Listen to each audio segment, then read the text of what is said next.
એટલે કે છે આ તો ભાઈ આપણે પેરેલર બધું લીધે જ જઈશું. એટલે આપણો આત્યંતિક કલ્યાણનો માર્ગ એકદમ મોકળો અને ખુલ્લો થઈ જાય. એટલું દર્શન અને જ્ઞાન ખુલ્લું થઈ જાય. એમ કરતાં કરતાં એક જ લેયર રહે. હવે જેટલું દર્શન જ્ઞાન અહીંયા ખુલ્લું થશે કે પેરેન્ટ એવા નક્કી થઈ જશે. અત્યારે આયુષ પર્યાય પૂરો થાય અને જે પેરેન્ટ નક્કી થાય,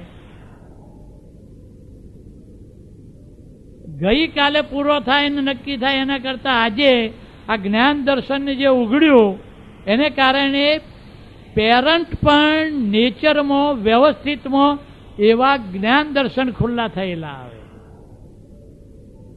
હજુ જેમ જ્ઞાન દર્શન ખુલ્લું થશે, જ્ઞાન દર્શન એમ છેલ્લા આયુષ પર્યાય પૂરો થતાની સાથે એવા પેરન્ટ આવશે કે એ છોકરાને સીધો જ ઉપાડી સિમંદર સ્વામીના ચરણોમાં મૂકી દેશે કે આ અમારો દીકરો તમારો છે, તમે તારો કે જે કરવું હોય તે. અને જેવા આમ સિમંદર સ્વામીના દર્શન કર્યા કે અત્યારે જ્ઞાની પુરુષ તરફ જેટલો પ્રશસ્ત રાગ છે, જેટલો પ્રશસ્ત રાગ જ્ઞાની પુરુષ તરફ થાય એટલો ચારિત્રમો અને દુનિયાનો રાગ ખસે. એ સિવાય આ રાગ ખસે એવો નથી આ કાળમાં. માટે આ વચ્ચે માધ્યમ મૂક્યું છે. એમને રાગ કરાવો એવું નથી, એમને પૂજાવો એવું નથી,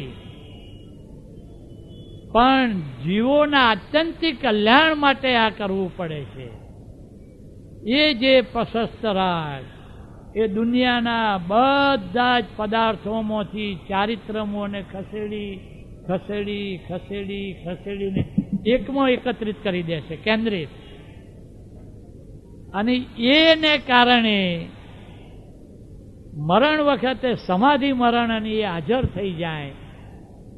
એ સાધો એમનો ત્યાં જોઈન થયો છે. એટલે પેરન્ટ જેવા ત્યાં મૂકે એની જોડે જ પેલો જે પ્રશસ્ત રાગ છે એ એકદમ અંદર છલકાય અને સિમંદર સ્વામીની નું જોતાની સાથે જ જે છેલ્લું લેયર છે એ પ્રશસ્ત રાગની સાથે પૂરું થઈ જાય અને ત્યાં કેવળ જ્ઞાન. આ આનું છેલ્લું રહસ્ય છે, છેલ્લામાં છેલ્લું. બરાબર. આગળ છું હું કેવો છું તો જન્મ્યો જ ન હોય તો મરવાનો ક્યાં સવાલ રહે. અત્યારે કેટલાને એવી અફસોસી થયા કરે છે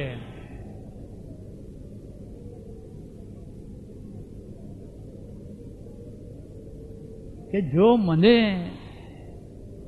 પહેલાથી આવું મળી ગયું હોત એટલે સારું પાત્ર.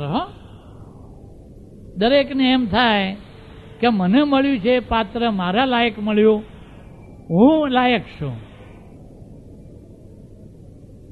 દરેકને એમ થયા કરે કે જો આ મારા લાયક જો મને જો મળી ગયો તો હું તો કઈ ના કઈ હોત, તલા તું તો ખીણમાં હોત. પણ એને નક્કી થાય કે હું અજન્મા છું, હું જન્મ્યો જ નથી. પછી આ ભાંજગડ શી રીતે રેકો?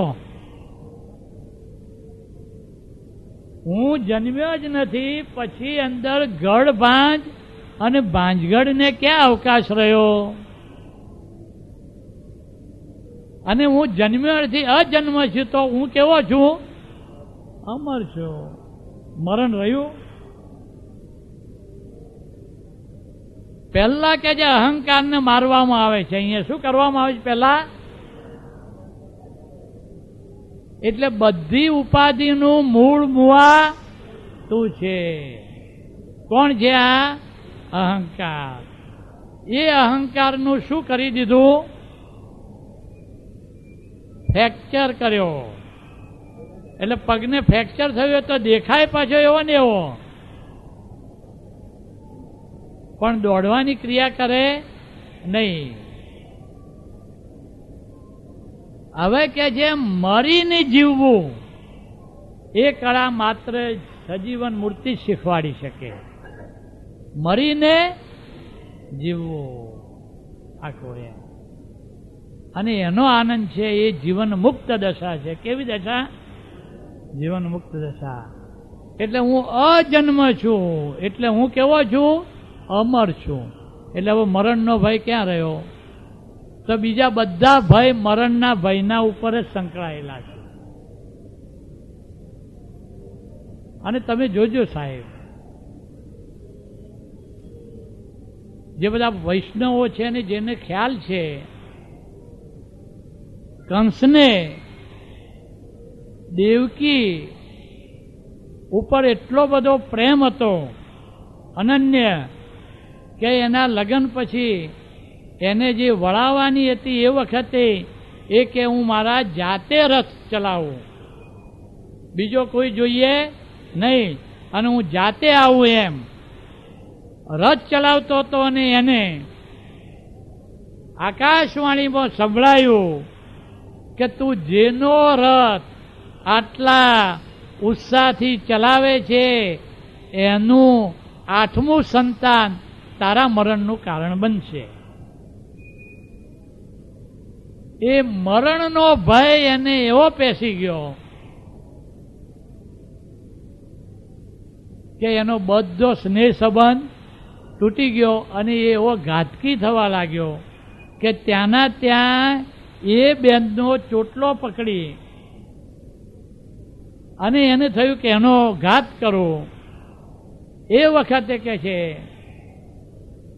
વાસુદેવના પિતા કૃષ્ણ વસુદેવે કહ્યું કે મોટામાં મોટી હત્યા કંઈ પણ હોય તો સ્ત્રી હત્યા.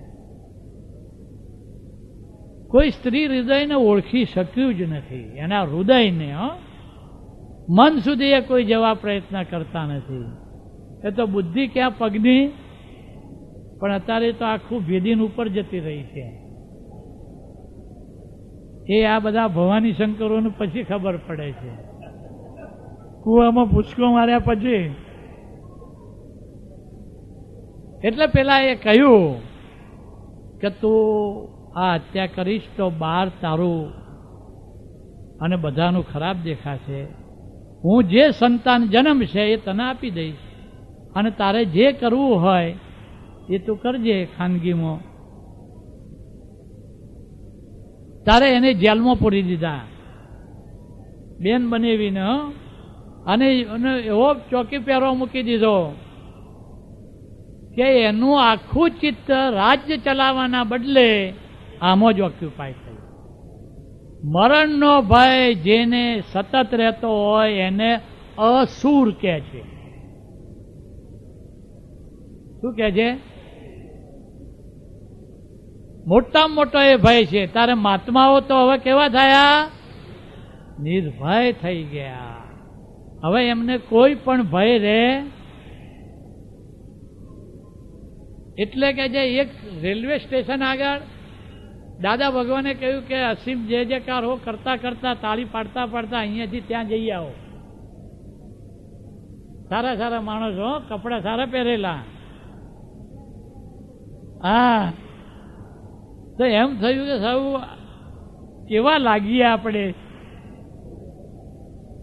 દરેકને આ લોક ભય એવો નડાવે છે, લોક આબરૂ, કે સારું આપણી આબરૂ. હા, પણ દાદાએ આજ્ઞા કરી. દાદા જુઓ કેવા નિર્ભય બનાવવા, કેવા કેવા પ્રયોગો. માટે પ્રત્યક્ષ પ્રગટની જરૂરિયાત છે જ્ઞાની પુરુષની. સજીવન મૂર્તિ વિના કોઈ દિવસ સાહેબ આ કાળમાં મેળ બેસે એવું નથી. અને સજીવન મૂર્તિ ખટપટિયા વિતરાગની જોઈએ, સંપૂર્ણ વિતરાગની નહીં ચાલે, નહીં ચાલે. એ તો આપણને મળ્યા છે. આ કેવા સંપૂર્ણ વિતરાગ આપણે પ્લસ ખટપટિયા વિતરાગ. પૂનમ અને 14 બે કમ્બાઈન કામ કરતી હોય એટલે બધાને આજ્ઞા થઈ એટલે બધા આમ જઈએ એવા આનંદમાં. એમ દાદાએ એ વખત વાક્ય કહ્યું કે આ જેટલા છે ને એ બધા એમના પઝલમાં ડિઝોલ્વ થઈ ગયા છે. કોઈ કોઈને જોવા નવરું જ નથી એટલે તો એકબીજાનો હાથ પકડીને ફરે છે, ખસી ન જાય અહીંયાથી. એટલે એવો સજ્જડ હાથ પકડ્યો હોય એકબીજા. દરેક એના પઝલમાં કેવા થઈ ગયા છે. એટલે ગાય ભેંસો આ ચાલતી હોય એવું માનજો તમે, અને બધા આનંદથી અસીમ જય જયકાર કરતા કરતા કરતા આવ્યા, અને દરેકને એટલો આનંદ આવ્યો. અને લોક ભય, લોક ડર કાયમને માટે જતો રહ્યો. કેટલી કોમ્યુનિટી વાળા જાહેરમાં ગાળો દે છે, એમને લોક ડર લાગતો નથી, અને આ સજ્જનોની સારી વાતમાં લોક ડર લાગે છે. લો દાદાએ એ ડર કેવો કર્યો, તોડી નાખ્યો. નિર્ભય બધી રીતે હું કેવો છું, અમર છું, મરણ નથી.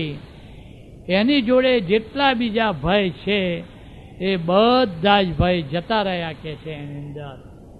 એટલે કે છે હું નિર્વિકલ્પ. જેવો થાય છે કે તરત નિરાકુળતા થાય છે અને નિર્ભયતા આવે છે, પછી નિરાવલંબ દશા આવે છે, પછી એને કોઈ અવલંબનની જરૂર પડતી નથી. બધા અવલંબનો કે છે જતા રહે છે એની અંદર. હું અમર છું, હું જન્મ મરણથી મુક્ત એવો શુદ્ધાત્મા છું.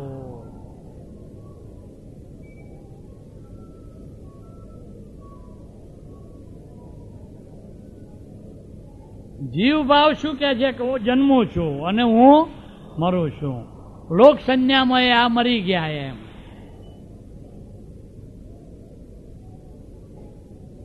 પણ સંન્યાસીઓ એ સાધુઓ એ કાળ ધર્મ પામે ને એટલે મહોત્સવ ઉજવવામાં આવે છે.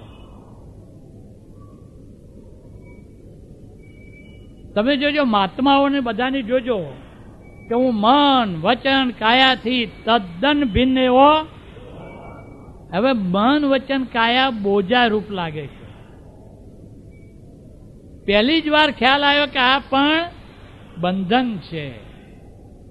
બ્યુટી પાર્લર વાળા અડધું બજેટ આમાં લઈ જતા હતા, અડધું બજેટ એ બધું બચી ગયું. હા, આ તો જ્ઞાની પુરુષે તો મોટું કામ કરી આપ્યું છે. અને આમ એવું કે લોટના ડબ્બામાં બકરીએ આમ મોઢું ગાલ્યું હોય અને જેવું ધોળું ધોળું દેખાય, બધું જ જતું છૂટી ગયું, છોડવું પડ્યું નહીં. શરીર પણ એટલે આખો દેહાધ્યાસ તૂટી ગયો. કોઈ કાળે દેહાધ્યાસ જાય નહીં. હું દેહ છું, હું આ નામધારી છું, હું ઓફિસર છું, હું લેખક છું, હું વક્તા છું, પ્રવક્તા છું. આ બધું જે હતું એ એક સાથે બધું કેવું થઈ ગયું. હવે તો ખાવા પીવાનું હોય, સારા કપડાં પહેરવાના હોય તો એમાં રુચિ રહી. અવળો શું લાગે છે, એ બધું બોજારૂપ લાગે છે. બધાને અનુભવ જોજો કેવું લાગે છે, બોજારૂપ લાગે છે. અને બોજારૂપ લાગતું હોય તો જ સંભાવે નિકાલ થાય, બાકી કોઈ દિવસ સંભાવે નિકાલ કહેવાય જ નહીં. ગમતું હોય અને પછી કહેશે કે 10 રસગુલ્લાનો સંભાવી નિકાલ કર્યો અને એકડો કાઢી નાખ. બોજારૂપ લાગે, રુચિ બિલકુલ હોય નહીં. હવે તમે જોજો, ઉડાણથી જોશો ને તો દરેકને આ બધું કેવું લાગે છે, બોજારૂપ લાગે છે. હું જન્મ મરણથી મુક્ત એવો, બંનેથી મુક્ત થયો. હવે જેને આ બોજારૂપ લાગે એ અત્યારથી જ મુક્ત હોય. એના ઘૂંટડા ચૂરમું ચોળતો હોય નહીં. એ તો એને વ્યવસ્થિતના તાબે જ મૂકી દે. કોને ત્યાં મૂકી દીધું, વ્યવસ્થિતના. અને વ્યવસ્થિત એટલું બધું વ્યવસ્થિત છે, આ આખા બ્રહ્માંડમાં વ્યવસ્થિત કંઈ પણ હોય તો કોણ છે? વ્યવસ્થિત. જે વ્યવસ્થિત સાહેબ જ્ઞાની પુરુષે કૃપા કરીને આજ્ઞા રૂપે અર્પણ કર્યું, અને જે વ્યવસ્થિત ના વ્યવસ્થિત શબ્દને શોધવા પાછળ જ્ઞાની પુરુષના અનેક અવતાર, 30 અવતાર તો માત્ર આ શબ્દ પાછળ ગયા કે એવો શબ્દ હોવો જોઈએ કે લોકો એમના માન્યતામાં પાછા લઈ જાય નહીં. નિયતિ કે અને પ્રારબ્ધ કે આમ કે અને તો દરેક પોતપોતાની સમજણમાં લઈ જાય. અનંત અવતાર સાહેબ એમનો મોક્ષ મળતો હતો. એ મોક્ષ માત્ર આ વ્યવસ્થિત ની શોધખોળ ખાતર એમને મોક્ષ અટકાઈ આજ્ઞા રૂપે આપણને આપી. વ્યવસ્થિત આ બધું મન, વચન, કાયા આ બધું કોના તાબામાં ગયું? અને કરતા કોણ છે? કોણ છે? અને પોતે કેવો? અકર્તા. પરક્રિયાનો કરતા જે માનતો તો આ પરક્રિયા એટલે ચાલવાની ક્રિયા કોણ કરે? પગ. અને એ શું માનતો હતો કે હું ચાલું છું. એ પરદ્રવ્ય પરક્રિયાનો કરતા એ મટી ગયો અને પોતાની જ્ઞાન ક્રિયાનો કરતા થયો. જ્ઞાન ક્રિયા વ્યામ મોક્ષ. અને પરક્રિયાનો કરતા કોણ થયો? વ્યવસ્થિત. આ વ્યવસ્થિતની સમજ જેવી ફિટ થઈ જાય કે કેવળ જ્ઞાન હાર તોડા લઈને હાજર થઈ જાય. કોણ? કેવળ જ્ઞાન હાજર થઈ જાય. ધીરે ધીરે આ જો જ્ઞાની પુરુષની જો ચર્યા જોવામાં આવે ને તો ફિટ થઈ જાય. કારણ કે વ્યવસ્થિતના જ્ઞાનની જોડે વિતરાગતા છે.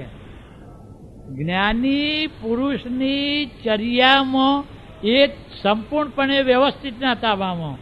દાદા ભગવાનને આવો એક્સિડન્ટ થયો, પહેલું વાક્ય શું હતું? એક્સિડન્ટ થયો એની ખોટ નથી. જોયો? ઉપયોગ ચૂકાય એ ખોટ છે. શું ચૂકાય? એક્સિડન્ટ. જો એ તો કોના તાબામાં ગયું? બધું ઇન્સિડન્ટ ને એક્સિડન્ટ કોના તાબામાં ગયું?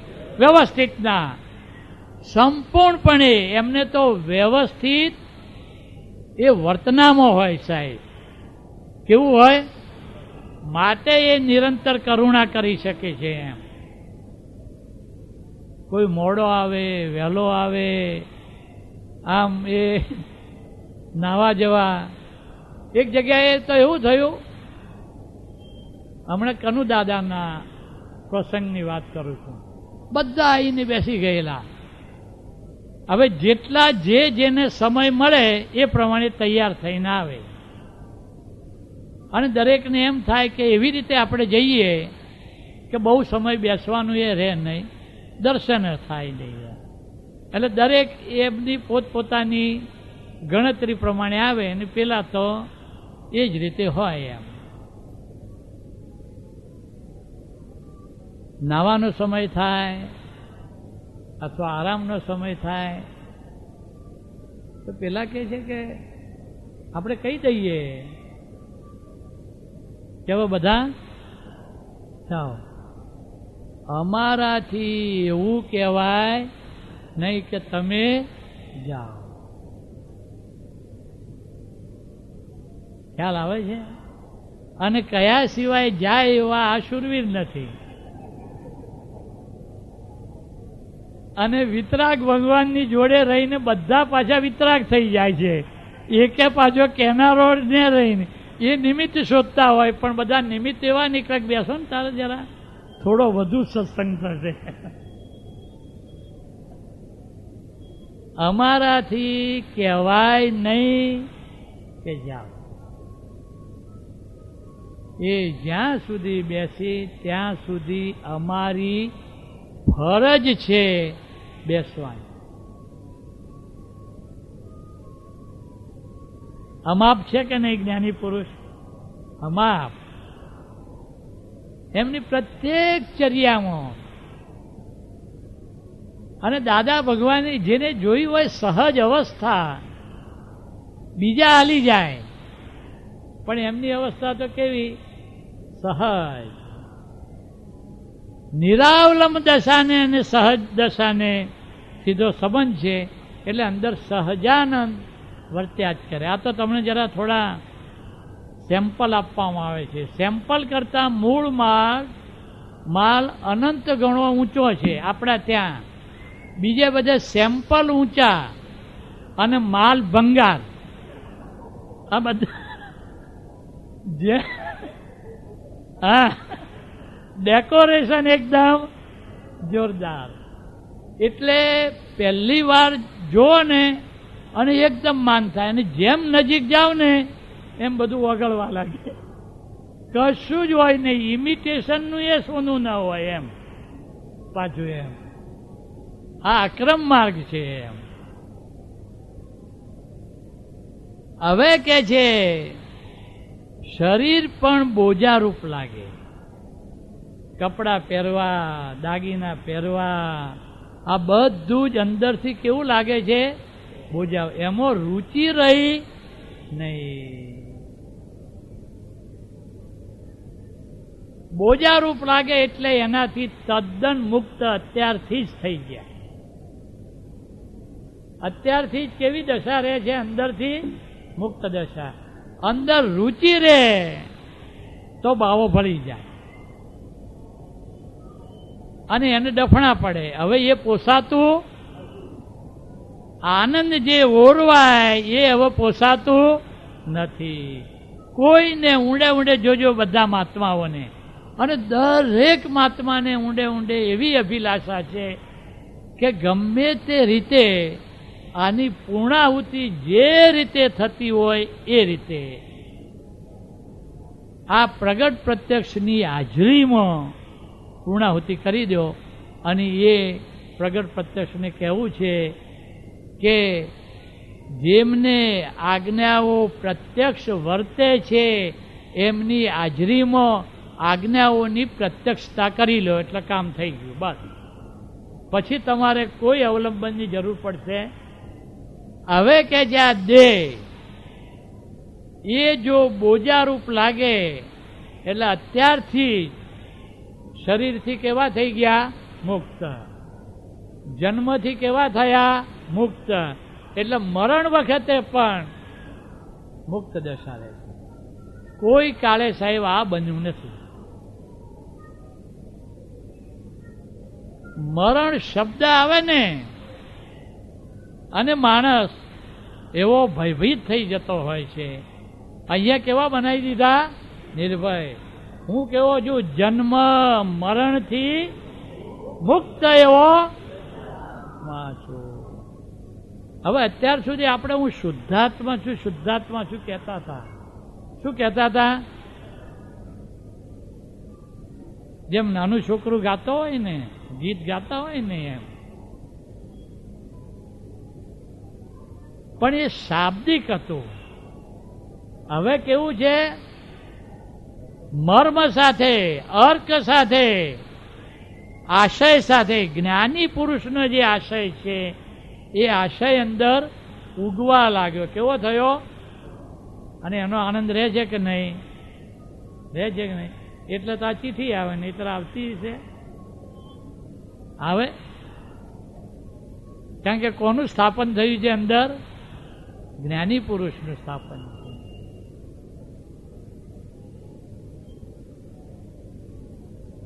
હું જન્મ મરણથી મુક્ત એવો શુદ્ધાત્મા છું. એટલે એનું મરણ મરી ગયું. કોણ મરી ગયું? મરણ.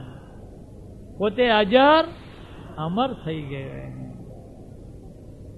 હવે જો દેહથી મુક્ત થઈ ગયો તો હું સ્ત્રી છું, હું પુરુષ છું, હું વૃદ્ધ છું, હું પ્રૌઢ છું, એ બધું ક્યાં રહ્યું? શરીરની જેટલી અવસ્થાઓ છે એ બધી અવસ્થાઓથી કેવો થયો? મુક્ત થઈ ગયો.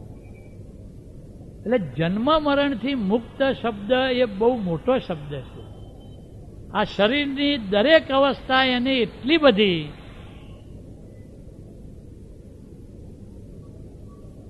એટલે બાય ધ વે પ્રસંગો કહું છું તમને. ઘણા વર્ષ પહેલાની વાત છે. તે એક લગ્ન મંડપમાં ગયા હતા.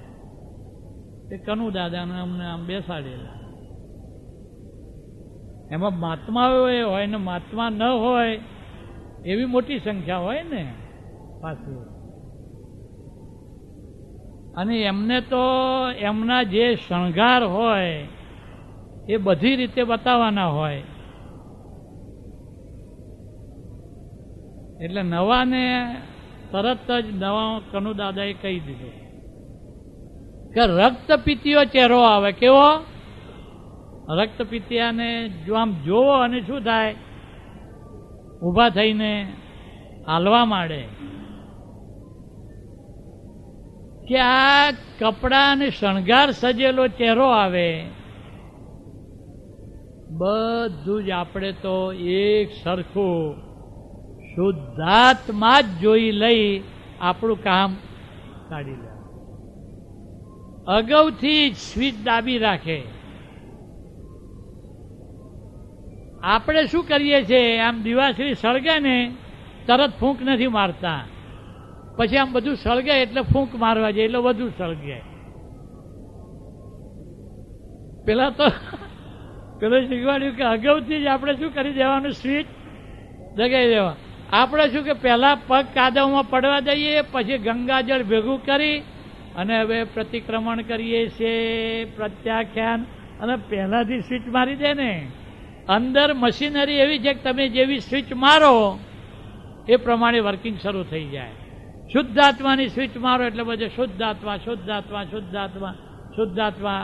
એટલે આ આંખથી નેત્રેન્દ્રિયથી આ રિલેટિવ પૂતગલ દેખાય અને યુગપદ એટ અ ટાઈમ આ અંદરની રિયલ દ્રષ્ટિથી શુદ્ધાત્મા દ્રષ્ટિથી શુદ્ધાત્મા દેખાય. પેરેલર દેખાય એને કે છે શુદ્ધાત્મા વિઝન કહ્યું છે. જેવું આ એવું જ તરત અંદર એમ. એ વિશેષમાં જાય નહીં. ગરબામાં કોનો પગ કેવો ઉપડે છે ને એમાં નહીં જોવાનું. એ કે છે શું આ બધા બે વિઝન એટલે અગાઉથી સ્વિચ દાબી રાખે આજ્ઞાની. આ તો જ્ઞાની પુરુષ કેટલું જોડેવાળાનું ધ્યાન રાખે છે એના બધા સેમ્પલ છે. તો કે જે દેહથી મુક્ત અત્યારથી થઈ જાય એ સામેનાની અંદર પણ શુદ્ધાત્મા જોઈ શકે. એનો દેહાધ્યાસ કેવો થયો? ઉડી ગયો એની અંદર. એને તો ખરેખર આ મળદું જ લાગે. અને હકીકતમાં મળદું જ છે. મળદાને શણગારીને પેલી કઠપુતળીમાં આમ કરે એટલે પેલું હસે ને રડે ને ભેટે ને પાછું લડે ને એવું આ બધું ચાલે છે. એમને તો આ શું લાગે? મળદું જ લાગે. આપણને એમ થાય કે આપણે એમના આયુષ્ય પર્યાય માટે પ્રાર્થનાઓ કરીએ છીએ એટલે એમનો આયુષ્ય પર્યાય વધે છે. એવું નથી. પણ આપણા મહાત્માઓના સંતોષમાં રાજીપામાં એમનો રાજીપો. ગમે તે રીતે છોકરા રાજી રહેવા જોઈએ.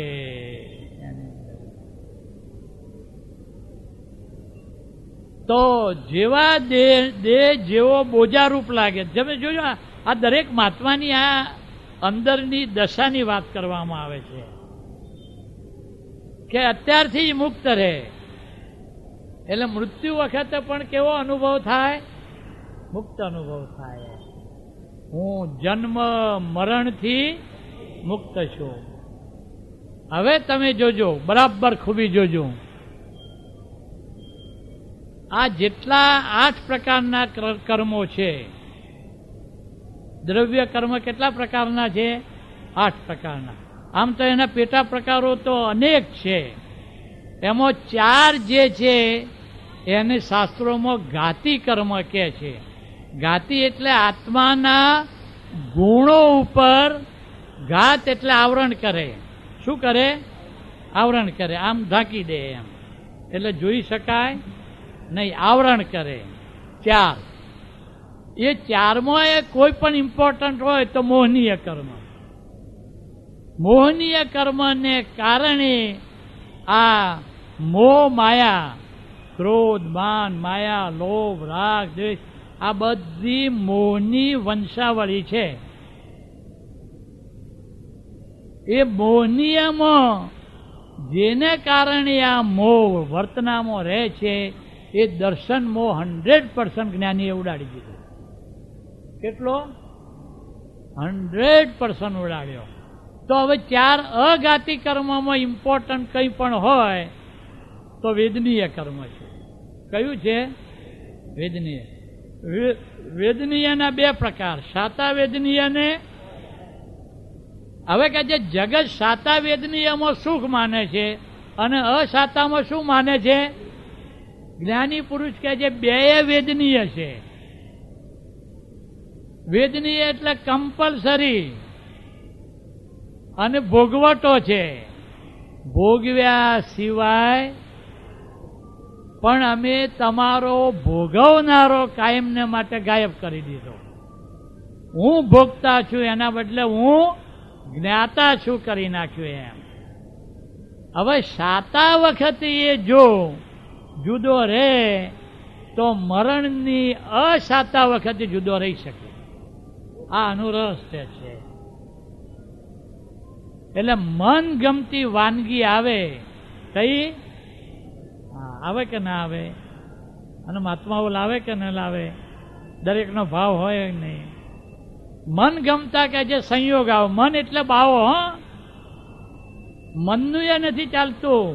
આ ઇન્દ્રિયો ઉપર કોનું રાજ્ય ચાલે? મન. પણ મન ઉપર એ કોનું રાજ્ય ચાલે છે? આ બાવાનું. ઇન્દ્રિય આમ ડાફેરા મારતી હોય ને મન કે બંધ કરો. આ વેવાઈ હાજર છે, પણ મન પાછું ગાંઠે ને તો મન ઉપર જો બાવો કહી દે કે આબરૂ જશે, એટલે મન પણ ઠેકાણે આવે એમ. બાવાના હાથમાં બધું આ રાજ્ય છે, પણ એ આંધળો છે. અહંકાર કેવો છે? જેની પાસે આખું રાજપાટ હોય એ આંધળો હોય તો દુર્યોધન દુશાસનનો દોષ કે પેલાનો? બધા ફાઈ જ જાય ને. બધા જ ફાઈ ગયા છે.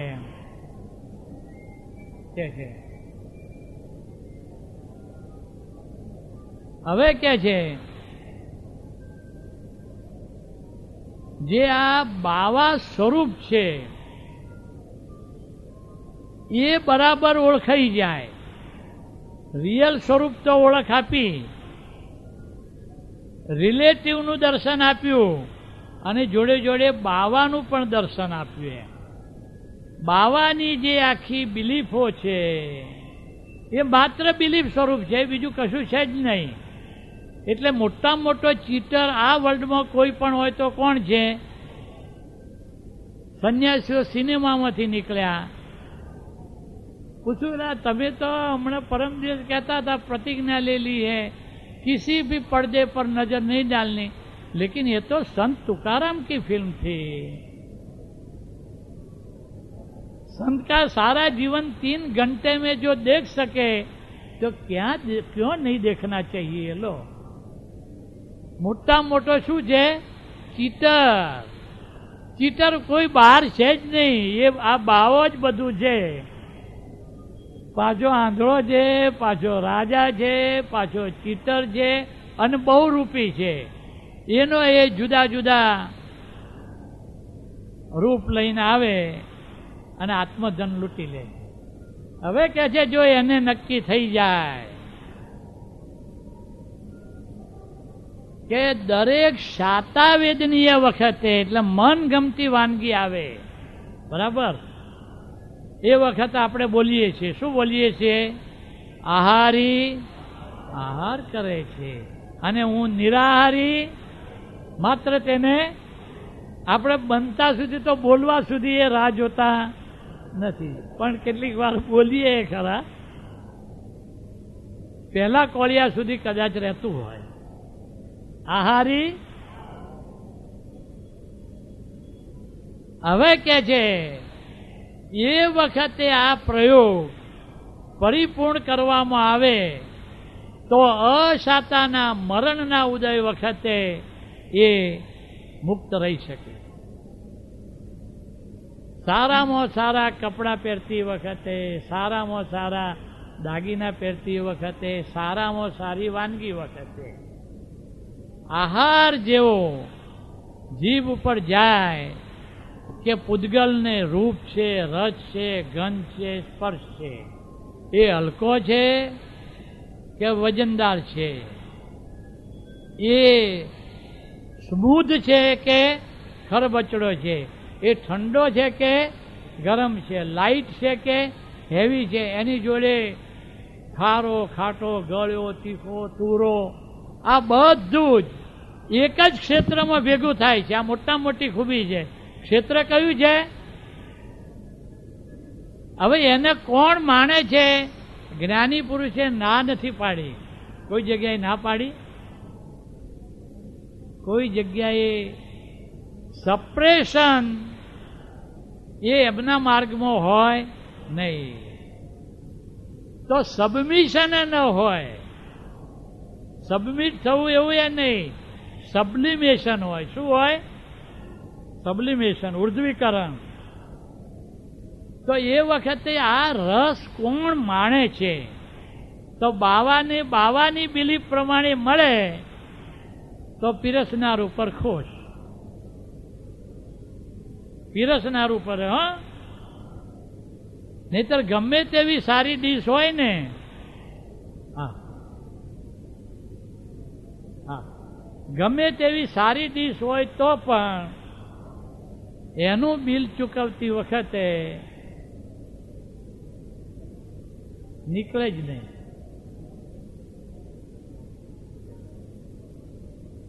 હવે બાવાની બિલીફ એ વખતે જે ઓપન થાય, કારણ કે ગયા જન્મમાં ભર્યું છે, જેને જે ભર્યું હોય, ગુલ્લામાં સુખ ભર્યું હોય, એને રસગુલ્લાની જોડે અંદર સુખ છે એવો ભાવ ઊભો થાય. કોનો સંભાવે નિકાલ કરવાનો છે એની પણ અહીંયા વાત ચાલશે. પણ જેને રસગુલ્લાથી ગયા જન્મમાં ઊબ આવી ગયું હોય, એનો જ દરરોજ વેપાર કરતો હોય, થાકી ગયો હોય, એને રસગુલ્લા આવે ને, ના, બાવાની બિલીફમાં સુખ છે એવું ઊભું નહીં થાય. જેવું સુખ છે એવું ઊભું થયું અને અહંકાર એને માણે છે. હવે આને જાણે કોણ? ચેતન સિવાય કોઈ જાણી શકે જ નહીં. ટેમ્પરેચર માપવા માટે મૂક્યું હોય, એ બતાવે 102 ડિગ્રી, પણ એને જ્ઞાન નથી કે 102 ડિગ્રી વાળો આને તાવ કહેવાય. એ તો ચેતન જ જાણે. તો એ વખતે ચેતન આહારને એ જાણે છે, આહારના બધા અવસ્થાઓને જાણે છે, એના પાસાઓને જાણે છે, એની જે બાણે છે એને જાણે છે, અને એમાંથી સુખ આવે છે એને પણ જાણે છે. અને એ વખતે જાણનારો જણાઈ જાય છે. અલગ રહીને આટલી પ્રોસેસ થાય તો પરમ તૃપ્તિ એ વખતે થાય, ફરીથી એની ડિઝાયર થાય નહીં. નહીતર સંતોષ થાય. બીજી વખતે પાછા એવા જ રસગુલ્લાની 4 ડીશ અગાઉથી નક્કી કરીને આવ્યો હોય, દીધે રાખો. એવાની જોડે બેસવું કે પેલો આગ્રહ કરીને પછી સારે ગમ પદની સા એમ. આહારી આહાર કરે છે, એમાં આહારી યજ્ઞ થઈ જાય, આહાર યજ્ઞ થઈ જાય, અને એ વખતે બાવાની બિલીફ બદલાય કે આમાં સુખ છે નહીં, સુખ મારા સ્વરૂપમાં જ છે.